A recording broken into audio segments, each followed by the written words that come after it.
Sometime last week, I had the opportunity to play an alpha build of Path of Exile's new expansion, Fall of Oriath.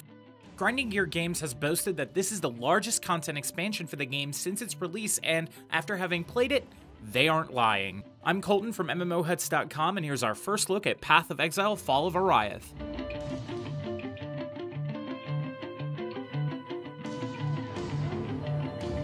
Fall of Oriath takes the story to the frozen peaks of Mount Veruso. Your character and your allies that you meet along the way are the only things standing between the liberation of slaves trapped in Oriath and the High Templar of Arius. This premise is the central focus of Act 5, the first of 6 new acts added to the game. Due to my inability to successfully beat High Templar of Arius, I was only able to experience the entirety of Act 5 in the alpha. I don't want to spoil too much, but the fight with Arius is a 2-part fight that gets downright brutal. The fight employs all kinds of crazy new mechanics that are going to challenge your timing, decision-making, and preparation skills. The road leading through Act 5 to reach him is lengthy as well. I don't know if it's my imagination, but these maps feel much bigger and much grander than past chapters of the story.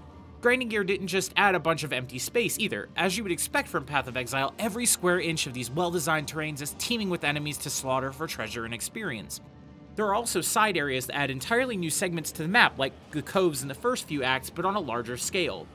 These side areas also have random effects added to them that buff the monsters and further raise their difficulty. There's a lot of experience and potential treasures to be had in these side maps though, so make sure you take the time to explore them when you find them.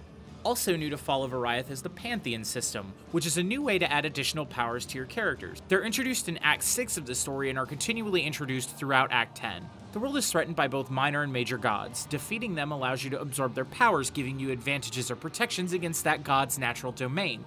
For example, defeating Arakali, the Vol Spider God, will allow you to use her powers to reduce damage you take from poisons and other damage over time effects. You can only have one major and one minor power active at a time, so it's a good idea to choose which ones you want to have active based on the type of trouble you may encounter. The system is designed to focus on preparation. The more thought you put into your build and the accompanying Pantheon powers you take, the more payoff you'll see in combat. The new expansion also adds a series of unique items, new skill gems, and plenty of other cool stuff to find that help flesh out the already incredibly detailed world. The only real concerns I have for the expansion are in regards to new players. Path of Exile, with its massive skill trees and seemingly endless options for build customization, can be daunting enough for new players.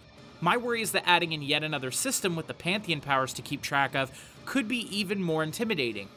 Personally, I think it's a wonderful addition, and that longtime players and fans of the game will be thrilled with the extra level of power you can grant yourself. This expansion features a number of smaller quality of life and balance changes as well.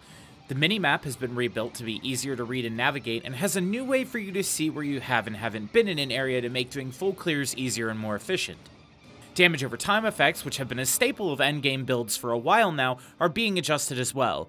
Currently, they apply a cumulative bonus to the actual ticks based on the damage of the initial hit, which was leading to excessive damage, making them a go-to strategy. This is being adjusted to be more in line with how damage over time should function. The microtransaction system is also seeing an overhaul that will make managing your real currency purchases much cleaner. They're now going to be equipped to their own slots so that you can swap your items around at will without having to reclaim or reapply them constantly. You can also now equip microtransactions that are on other characters with a single click, which should eliminate misplacing microtransactions. Overall, the Fall of Oriath expansion is brimming with personality and genuinely feels different to the environments I've seen so far in the game. The enemies are different, unique name mobs are more powerful, and seem to fight smarter, going to great efforts to dodge when their health gets low to allow their shields to recharge.